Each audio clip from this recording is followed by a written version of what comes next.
Hello friends, இன்றைக்கி ஆடிப்பூரம் ஆடி வெள்ளிக்கிழமை. கோலம் போட்டுட்டு பூவெல்லாம் போய் பறிச்சுட்டு வந்திருக்கேன்.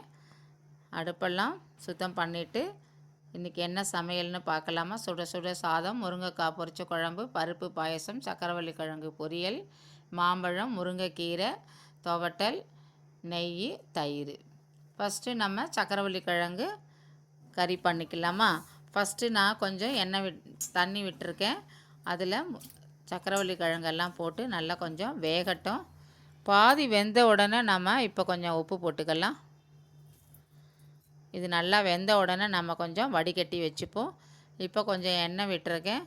கடுகு, உளுத்தம்பருப்பு, பெருங்காயம் தாளிச்சுக்கலாம். கொஞ்சம் கருவேப்பிலை போட்டுக்கலாம். இப்போ வடிகட்டி இருந்த சக்கரவள்ளி கிழங்கு எடுத்து அதில் போட்டுப்போம். நல்லா இப்போ இதை கலந்து விட்டுப்போம். காரத்துக்கு நான் கொஞ்சம் சாம்பார் பொடி போடுறேன். நல்லா டேஸ்ட்டாக நல்லாயிருக்கும். காரக்கறிக்கெல்லாம் இப்படி தான் பண்ணுவாங்க, நல்லாயிருக்கும். இது மாதிரி செஞ்சு பார்த்தீங்கன்னா. சக்கரவள்ளி கிழங்கு பொரியல் ரெடி ஆயிடுச்சு. அடுத்தது முருங்கைக்கீரை துவட்டல். முருங்கைக்கீரையை நல்லா வாஷ் பண்ணி வச்சுருக்கேன். கடாயில் கொஞ்சம் எண்ணெய் விட்டுக்கலாம். கடுகு, உளுத்தம்பருப்பு, ஒரு மிளகாய் வத்தல், கொஞ்சம் பெருங்காயம் தாளித்த உடனே இந்த முருங்கைக்கீரையை எடுத்து போட்டுக்கலாம். கொஞ்சம் முருங்கை பூவியும் அதில் மிக்ஸ் பண்ணியிருக்கேன். கொஞ்சம் தண்ணி தெளித்து நல்லா வெந்த பிறகு கொஞ்சம் உப்பு போட்டுக்கலாம். நல்லா கலந்து விட்டுப்போம். கீரையெல்லாம் நல்லா வெந்துருச்சு. இப்போ தேங்காய் போட்டுக்கலாம்.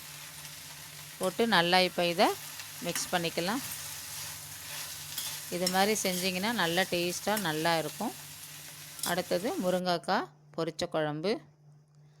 கொஞ்சமாக புளியை கரைச்சிருக்கேன். அந்த புளி தண்ணி நல்லா கொதித்த உடனே முருங்கைக்காவையும் தக்காளி பழத்தையும் போட்டு நல்லா வேக வச்சுக்கலாம். கொஞ்சமாக சாம்பார் பொடி போட்டுக்கிறேன். உப்பு போட்டிருக்கேன். நல்லா கொதிக்கிறது. இப்போ இந்த பொரிச்ச குழம்புக்கு நம்ம அரைச்சி விட்டுக்கலாம். என்னென்னலாம் அரைக்க போகிறேன்னு பாருங்கள். ஃபஸ்ட்டு இப்போ வறுத்துக்க போகிறேன். தனியா, கடலைப்பருப்பு, மிளகாய் வத்தல், தேங்காய். இது நல்லா வறுத்துப்போம். இது நல்லா வறுத்துட்டு ஆற வச்சு இதை நம்ம மிக்சியில் நல்லா அரைச்சிக்கலாம் நைஸாக. நல்லா குழம்பு கொதிக்கிறது. இப்போ விட்டுக்கலாம் அரைச்சதை. நல்லா இப்போ இதை கலந்து விட்டுப்போம். நல்ல டேஸ்ட்டாக இருக்கும். இது மாதிரி செஞ்சிங்கன்னா சாதத்தில் பசஞ்சு சாப்பிடவும் நல்லாயிருக்கும். இட்லி தோசைக்கும் ரொம்ப நல்லாயிருக்கும். சாம்பாருக்கு தாளித்து கொட்டிக்கலாம். கடுகு, வெந்தயம், பெருங்காயம், கருவேப்பிலை தாளிச்சுப்போம். இந்த வேக வச்சுருக்கேன் பருப்பு, அதில் எடுத்து இதை போட்டுக்கலாம். இதுக்கு நான் பயத்தம்பருப்பு தான் யூஸ் பண்ணுறேன். இந்த பொரிச்ச குழம்புக்கு பருப்பை எடுத்து நம்ம இதில் விட்டுக்கலாம். நல்லா இப்போ அதை மிக்ஸ் பண்ணிவிடுவோம். சூப்பராக ரெடி ஆகிடுச்சு பாருங்கள்.